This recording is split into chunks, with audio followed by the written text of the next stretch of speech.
The president's approach to being very transparent. People don't have to wonder what Trump is thinking.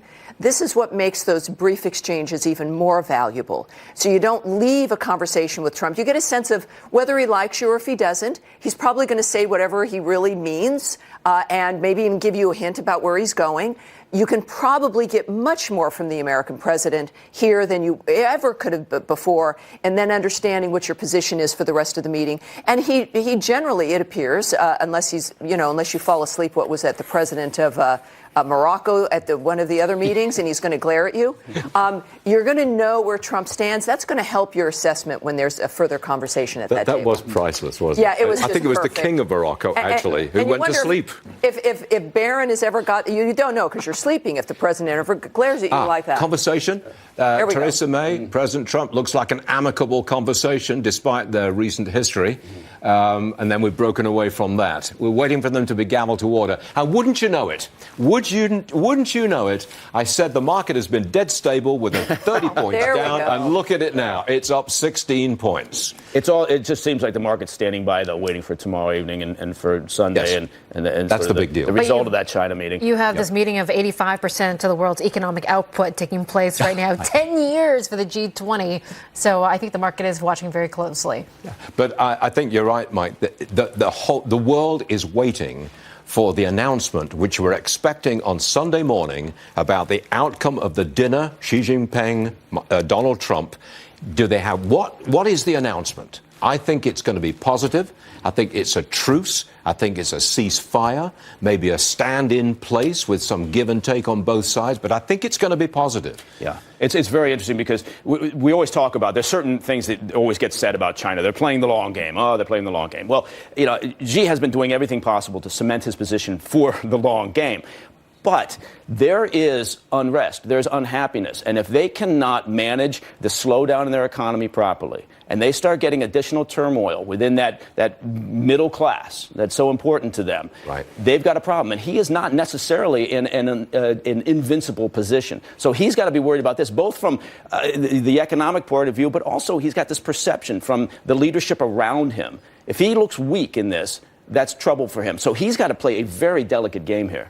I'm just going back to other G10, G7, G20 meetings. We've never covered it like this.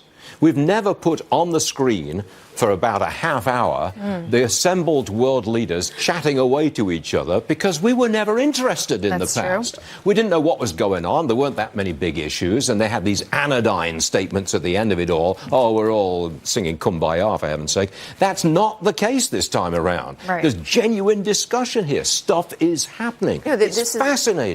There is, of course, a status quo, that these meetings were just kind of demonstrations of the status quo. Clearly, that's not the case now. But I think Susan's right, of course, about people anticipating what the Chinese dinner is going to be, and that there would only be a major change if that ended up being wrong, that there was actually a big problem. No one anticipates that because they know Donald Trump's not going to let that happen.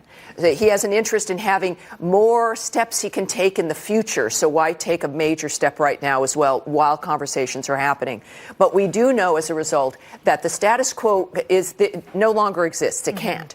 And this is what makes this interesting, of what can people do when there is an aggressive action, a man of action who's moving ideas in front of a country that has been made. Our strength economically gives him more power in managing the rest of these relationships. It's a magnificent thing to watch, a great education when it comes to how the world will respond to America when they must. Forgive me for breaking away for a second here. I've got a monitor. I've got different screens in my studio, and I can look at other channels. And I'm looking at MSNBC. And what have they got? They got President Trump walking down a red carpet going into the meeting. This is from about a half hour ago. And the banner reads, Trump at G20 after Cohen pleads guilty for lying to Congress. Yes. A desperate attempt to link the two. I don't know what the devil the link is, but they're trying to find it because they just hate the President of the United States. I will say that with going back to China just briefly over what you said, we do have to be realistic, though, and pragmatic about what to expect from the Chinese because of what's at stake and also because of their past behavior. And look, they signed that deal during during the Obama administration, saying they weren't going to engage in economic espionage and cyber espionage, and of course they did. They continued to do it. For them. And that may be the situation now. The status is not quo, as Dr. Horrible says. So maybe with President Trump, they have to realize they've got to change their game plan. But traditionally, they've just pushed the ball down the field, never changed their behavior. Sure. And so I don't know that we're going to get a massive result out of this. As you say, if we get a truce, hey, that's good. I guess it's good for the markets. Yes. But nobody should be under the impression that the Chinese are actually going to change their ways and that they're going to stop espionage. They'll figure out a smarter way to do it. China's going to, this is all of what's happening here is going to take several cycles. It's going to take a generation for these individuals in these countries understand that America's serious about what's happening. A lot of people, including the Democrats, think that everything's going to go right back to where it was in 2024. They're mistaken, and the world is mistaken if they're thinking that, but it's going to take to that point for America to show the world and ourselves that we're serious about this transition. I like how you said 2024. You just slipped that in there. But I'm telling you, that's the date everyone's looking at. Yeah. Okay. That's what they're waiting for. I want to bring in Congressman